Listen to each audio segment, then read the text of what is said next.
ನಮಸ್ತೆ ಮಕ್ಕಳ, welcome back to my channel. ಇವತ್ತು ನಾವು 7ನೇ ತರಗತಿಯ ಗಣಿತದಲ್ಲಿ ಸಾಫಲ್ಯ ಪರೀಕ್ಷೆಯ ಮಾದರಿ ಪ್ರಶ್ನೆ ಪತ್ರಿಕೆಯನ್ನು ನೋಡ್ತಾ ಹೋಗೋಣ. ಪ್ರಶ್ನೆ 1 ನೋಡಿ.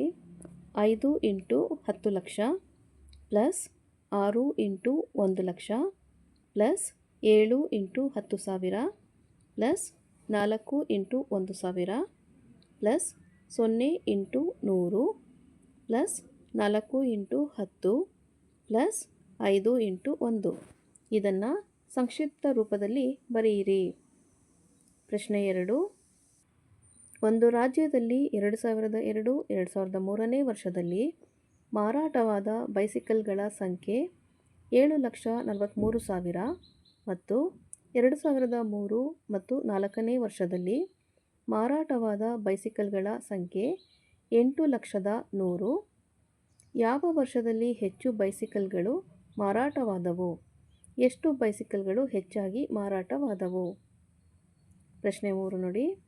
7 ಇಂಟು 1 7.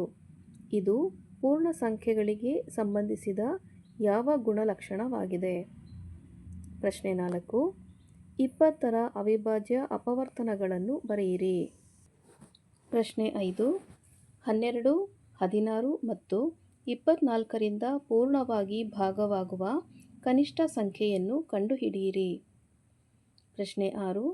ನಿಮ್ಮ ಸುತ್ತಮುತ್ತಲಿನ ಪರಿಸರದಲ್ಲಿ ಕಂಡುಬರುವ ಛೇದಕ ರೇಖೆಗಳು ಹೋಲುವಂತಹ ಸಂದರ್ಭಗಳಿಗೆ ಉದಾಹರಣೆಯನ್ನು ಕೊಡಿ. ಪ್ರಶ್ನೆ 7. ಈ ಕೋನಗಳನ್ನು ಲಂಬಕೋನ ಮತ್ತು ವಿಶಾಲ ಕೋನ, ಲಘು ಕೋನಗಳನ್ನಾಗಿ ವರ್ಗೀಕರಿಸಿ. ಪ್ರಶ್ನೆ 8 ನೋಡಿ ಮಕ್ಕಳ.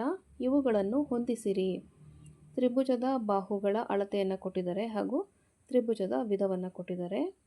ಮೊದಲನೇದಾಗಿ 5 ಸೆಂಟಿಮೀಟರ್, 5 ಸೆಂಟಿಮೀಟರ್ ಹಾಗೂ 5 ಸೆಂಟಿಮೀಟರ್. ಎರಡನೇದಾಗಿ 5 ಸೆಂಟಿಮೀಟರ್, 5 ಸೆಂಟಿಮೀಟರ್ ಹಾಗೂ 6 ಸೆಂಟಿಮೀಟರ್. ಮೂರನೇದಾಗಿ 5 ಸೆಂಟಿಮೀಟರ್, 6 ಸೆಂಟಿಮೀಟರ್ ಹಾಗೂ 9 ಸೆಂಟಿಮೀಟರ್. ವಿಧಗಳಲ್ಲಿ ನೋಡಿ, ಸಮದ್ವಿಬಾಹು ಅಂತ ಕೊಟ್ಟಿದ್ದಾರೆ, ಅಸಮಬಾಹು ಅಂತ ಕೊಟ್ಟಿದ್ದಾರೆ ಹಾಗೂ ಸಮಬಾಹು ಅಂತ ಕೊಟ್ಟಿದ್ದಾರೆ. ಇವೆರಡನ್ನು ನೀವು ಹೊಂದಿಸ್ಕೊಂಡು ಹೋಗ್ಬೇಕಾಗತ್ತೆ ಮಕ್ಕಳ. ಪ್ರಶ್ನೆ 9 ನೋಡಿ. ಪೂರ್ಣಾಂಕಗಳ ವ್ಯತ್ಯಾಸವನ್ನು ಕಂಡುಹಿಡಿಯಿರಿ. 15 ಮೈನಸ್ ಬ್ರಾಕೆಟಲ್ಲಿ -5 ಅಂತ ಕೊಟ್ಟಿದ್ದಾರೆ. ನೆಕ್ಸ್ಟು ಪ್ರಶ್ನೆ 10. 8 ಗಂಟೆಯು ಒಂದು ದಿನದ ಎಷ್ಟು ಭಾಗ? ಪ್ರಶ್ನೆ 11. ಶರ್ಮಿಳಾ ಬಳಿ 5/6 ಕೇಕ್ ಇದೆ. ಅದರಲ್ಲಿ 2/6 ಭಾಗವನ್ನು ಅವಳು ತಮ್ಮನಿಗೆ ನೀಡಿದಳು. ಅವಳಲ್ಲಿ ಉಳಿದ ಕೇಕ್ ಎಷ್ಟು? ಪ್ರಶ್ನೆ 12.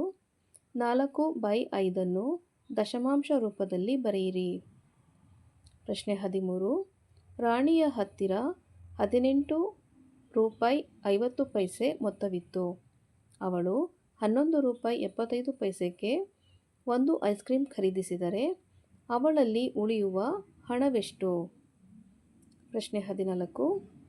ಒಬ್ಬ ಪುಸ್ತಕ ಅಂಗಡಿಯವನು ಕ್ರಮವಾಗಿ 6 ದಿನಗಳಲ್ಲಿ ಮಾರಾಟ ಮಾಡಿರುವ ಗಣಿತ ಪುಸ್ತಕಗಳ ಸಂಖ್ಯೆಯನ್ನು ಕೊಟ್ಟಿದೆ.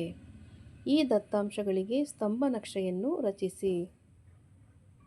ಕೊಟ್ಟಿರುವಂತಹ ದತ್ತಾಂಶಗಳನ್ನ ನೋಡಿ ಮಕ್ಕಳ. ದಿನಗಳು ಹಾಗೂ ಮಾರಿದ ಪುಸ್ತಕಗಳ ಸಂಖ್ಯೆ ಭಾನುವಾರ, ಸೋಮವಾರ, ಮಂಗಳವಾರ, ಬುಧವಾರ ಹಾಗೂ ಗುರುವಾರ, ಶುಕ್ರವಾರ ಅಂತ ಕೊಟ್ಟಿದ್ದಾರೆ.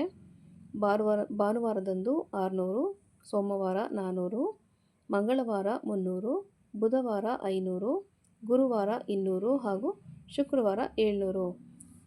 ಇದಕ್ಕೆ ನೀವು ಸ್ತಂಭ ನಕ್ಷೆಯನ್ನು ರಚಿಸಬೇಕಾಗತ್ತೆ. ಪ್ರಶ್ನೆ 15. 1.25 ಮೀಟರ್ ಅಗಲ ಮತ್ತು 2 ಮೀಟರ್ ಉದ್ದವಿರುವ ಬಟ್ಟೆಯ ವಿಸ್ತೀರ್ಣವನ್ನು ಕಂಡುಹಿಡಿಯಿರಿ. ಪ್ರಶ್ನೆ 16. p-5 5 ಸಮೀಕರಣದಲ್ಲಿ ಚರಾಕ್ಷರ p ನ ಬೆಲೆ ಕಂಡುಹಿಡಿಯಿರಿ. ಪ್ರಶ್ನೆ 17. ಪ್ರಿಯಾಳ ತೂಕ 25 kg ಮತ್ತು ಅವಳ ತಂದೆಯ ತೂಕ 75 kg. ಆದರೆ ಪ್ರಿಯಾಳ ತೂಕದ ಎಷ್ಟರಷ್ಟು ತೂಕ ಅವಳ ತಂದೆಯದಾಗಿದೆ? ಪ್ರಶ್ನೆ 18. 7 ಮೀಟರ್ ಬಟ್ಟೆಯ ಬೆಲೆ 1470 ರೂಪಾಯಿ ಆದರೆ 5 ಮೀಟರ್ ಬಟ್ಟೆಯ ಬೆಲೆ ಕಂಡುಹಿಡಿಯಿರಿ.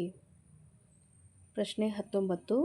ಸಮಬಾಹು ತ್ರಿಭುಜಕ್ಕೆ ಎಳೆಯಬಹುದಾದ ಗರಿಷ್ಠ ಸಮಮಿತಿ ರೇಖೆಗಳ ಸಂಖ್ಯೆ ಎಷ್ಟು? ಪ್ರಶ್ನೆ 20. AB = 6 ಸೆಂಟಿಮೀಟರ್ ರೇಖಾಖಂಡ ರಚಿಸಿ.